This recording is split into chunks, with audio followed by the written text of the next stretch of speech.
Hey everyone, welcome to Game Time. I'm Andrew and I'm joined by Lockie and Tyson. I was going to say that the other way around actually, sorry. Great that you lads are here to play this game with me. It's called Post-it Face, and you can see from the example, what you need to do is in 1 minute put as many Post-its on your face. The person with the most wins, and the prize is the leftover Post-its. So great prize up for grabs. Just giving you an example. You wrote hug me on it. All right, we'll do that later. All right, are you ready? Yep. Set, go. All right, so Tyson started straight to the spot. Mate, they got a stick on though. That's not like, wow. We might have got the cheap Post-it notes, and you're not gonna win with one. I'd go a bit quicker than that, Tyson. I'd be like maybe getting them closer to your face. And do you want me to show you, like, you know, you just go like this. That's it, that's it. Well, that's not cheating. What's cheating? Well, I didn't say anything. You know, I just said stick as many to your face as you can. You know, I feel like I'm winning. Like, anyway, that's half the time. Like 30 seconds gone. Would you like the pink ones? They're good. Yeah. Yeah, that's good, Lockie. Now you just gotta make them stick. Yeah, see, that's the problem. The pink ones are bad. We've got like 20 seconds left, and we've got one. One. Scratch that too. Two. Yeah. Ooh. Done it.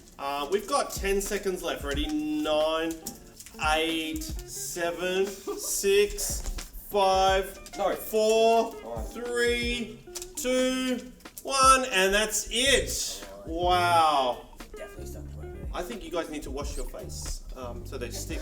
Anyway, I feel like I win, so I get to take all these. Thanks for joining us. We'll see you next time on Game Time.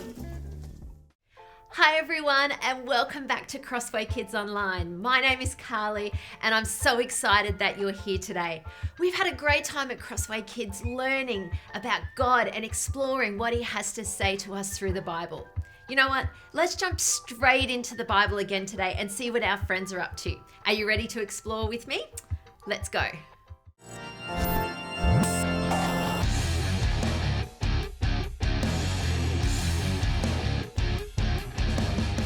Hey guys! Hey, Kellen. You know what I like about you, Kellen? You're integritous. Thanks, but that's not a word. Still? Okay, fine. But I see where you're going, and I like it. So what do you have for us today, Kellen? Well, I'm glad you asked. Today is all about fruit. You guys like apples, bananas, oranges? Yeah. Definitely. The only way you get fruit is because it grows on a fruit tree. When Jesus was on earth, a lot of the people He met and talked to were farmers and people who knew all about growing fruit trees. So, a few times, that's what Jesus decided to talk to them about. In the Gospel of Luke, chapter 6, we read that Jesus says, "A good tree doesn't bear bad fruit, and a bad tree doesn't bear good fruit. You can tell each tree by the kind of fruit it bears. People do not pick figs from thorns, and they don't pick grapes from bushes." That makes sense, right? Apples only grow on apple trees, and oranges only grow on orange trees. And only good, healthy trees can produce good, healthy fruit. Now, Jesus taught this lesson about fruit trees so He could actually teach us about people. He went on to say, "A good man says good things. These come from the good that is stored up in his heart. An evil man says evil things. These come from the evil that is stored up in his heart. A person's mouth says everything that is in their heart." So people can be like fruit trees. What does that look like? Well, imagine someone who is good. Jesus said a good person has good things stored in their heart. It's like they're a healthy tree. And just like good fruit comes from a healthy tree, good things come out of someone with a healthy heart. Things like kind words, encouragement, and honesty. But there's another kind of person. When a tree isn't healthy, it won't produce good fruit. In the same way, Jesus said that evil things come out of someone with an unhealthy heart. Things like lies, insults, and hateful words. So, which kind of person would you rather be? Someone who is good, right? Well, then that's the kind of fruit you should bear. You should actually be kind and good. Now, I get it. Sometimes that's more easily said than done. But it's a good thing that Jesus had more to say about the matter. In the Gospel of John, chapter 15, Jesus says, I am the true vine. My Father is the gardener. So picture this with me. Picture a big vine growing in a garden. There are so many branches connected to the vine, and some of those branches are bearing fruit and others aren't. Now imagine that Jesus is this big vine and that God is the gardener. Jesus said, God cuts off every branch joined to me that does not bear fruit. He trims every branch that does bear fruit so that it will bear even more fruit. So God takes care of the vine and the branches that are attached to it. Remember, the vine is Jesus, and the branches Jesus was talking about are you and me.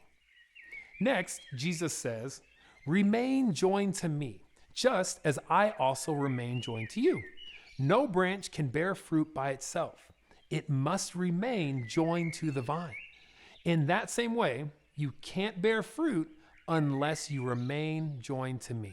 So as long as the branches stay connected to the vine, they'll continue to bear more and more fruit. Did you catch that? You don't have to try to have good fruit on your own. In fact, Jesus says that it is impossible for you to do it by yourself. But when you lean on Jesus, when you stay connected to him in relationship and obey his commands to love one another, you will bear good fruit. Things like love, kindness, peace, and my favorite, joy. Jesus believes in this so much that he kept going, telling his disciples again, I am the vine, you are the branches. If you remain joined to me and I to you, you will bear a lot of fruit.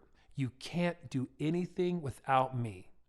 This is an amazing promise from Jesus. He doesn't say you might produce fruit. He says you will. Then Jesus added, when you bear a lot of fruit, it brings glory to my Father. It shows that you are my disciples. And just like a branch getting nutrients from the vine, when we stay connected to Jesus, we get the love and nutrients we need to have healthy hearts that produce good fruit. That is beautiful. It really is. You know, it's helpful to learn that the way to have a healthy heart and good fruit is by staying connected to Jesus. Exactly. Jesus never leaves us, and we can always be connected to him. We can receive his love in our hearts, ask him to help us, and follow his example of how to love people well. That's amazing. Thanks, Kellen. Anytime. See ya. Bye, Kellen.